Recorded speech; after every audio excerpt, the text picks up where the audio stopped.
General Secretary and President of China Xi Jinping will pay a state visit to Vietnam. Russia and the United States have commenced the second round of talks in Turkey. Israel blocks aid. At least 60,000 children in Gaza suffer from malnutrition. You are watching today's news on NTV. My name is Nguyễn Thị and I will be your guide through today's latest update. General Secretary and President of China Xi Jinping will visit Vietnam from April 14 to 15, 2025 at the invitation of General Secretary Tô Lâm and President Lương Cường. The visit of General Secretary and President of China Xi Jinping takes place as the two countries commemorate the 75th anniversary of the establishment of diplomatic relations, January 18, 1950 January 18, 2025. During a phone call in mid-January, General Secretary Tô Lâm and General Secretary and President of China Xi Jinping jointly announced the launch of the Vietnam-China People-to-People Exchange Year 2025. And agreed to closely coordinate the organization of activities celebrating the 75th anniversary of diplomatic ties. In 2024, bilateral trade between the two countries reached a record high of $205.2 billion United States dollars, marking the first time Vietnam has established a trade partnership exceeding $200 billion United States dollars. China remains Vietnam's largest trading partner, while Vietnam is China's largest trading partner within ASEAN. Russia and the United States have recently launched the second round of negotiations in Istanbul, Turkey, aimed at normalizing the operation of their respective diplomatic missions. The Russia-US negotiations have focused on logistical issues such as embassy working conditions, diplomatic property, and the potential restoration of direct flights. Kremlin spokesperson Dmitry Peskov stated that the Ukraine issue is not on the agenda. According to both Moscow and Washington, the primary objective is to restore the operations of their diplomatic missions after years of tensions, mutual threats, and even the freezing of diplomatic assets, all of which have significantly complicated relations between the two nuclear powers. Earlier, during a meeting in Saudi Arabia in February, both sides agreed to improve diplomatic and economic ties, including replenishing staff at their embassies, which had been severely affected by reciprocal expulsions. At least 60,000 children in the Gaza Strip are at risk of severe health complications due to malnutrition amidst Israel's blockage of humanitarian aid. The Gaza Health Authority has warned that the lack of proper nutrition and drinking water will exacerbate health challenges. Alongside the ban on vaccinations for children, particularly the polio vaccine, no aid convoys have been able to reach the Palestinian territory, home to 2.3 million people, since March 2, as Israel continues to close key border crossings, blocking all goods including food, medical supplies, and fuel. The World Food Programme, WFP, and other organizations working in the field of food security have been unable to deliver new food supplies to Gaza for over 3 weeks. Meanwhile, their remaining food stockpiles can only sustain operations for a maximum of 2 weeks. Coming up next are some updated news.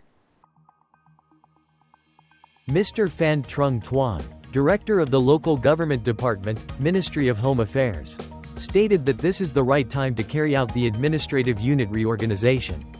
Based on factors such as scale, area, population, and the development potential of many localities, the Ministry of Home Affairs has made long-term, careful preparations for this process. The formulation of the proposal has been carried out urgently, but also with great caution.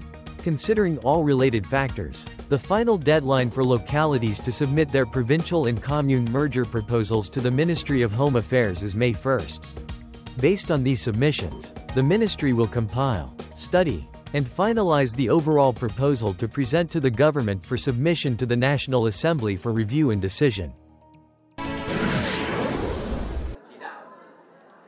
As part of the 2025 Vietnam International Tourism Mart, VITM, in Hanoi, the 3 provinces of Nghệ An, Thanh Hóa, and Ninh have jointly organized the Green Tourism Journey Promotion Conference. This marks the 5th year that the 3 provinces have collaborated to hold this tourism promotion event, aiming to enhance the effectiveness of exploiting interprovincial tour links, connecting them into a journey with many exciting experiences. This effort contributes to positioning the tourism brand and attracting both domestic and international tourists to these localities. The conference features various exhibition spaces showcasing brochures, materials introducing tourism, trade, investment, notable events, and the tourism stimulus programs for 2025 of the 3 provinces.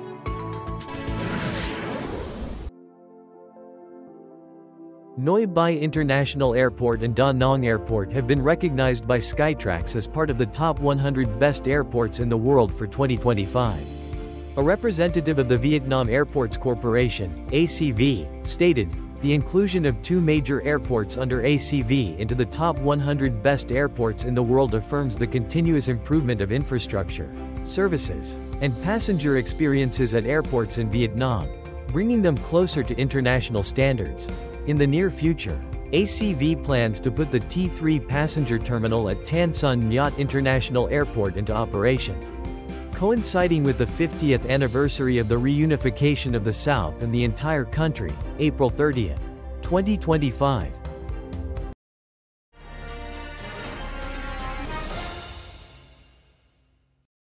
Despite the numerous challenges posed by the market economy, traditional craft villages have undergone changes.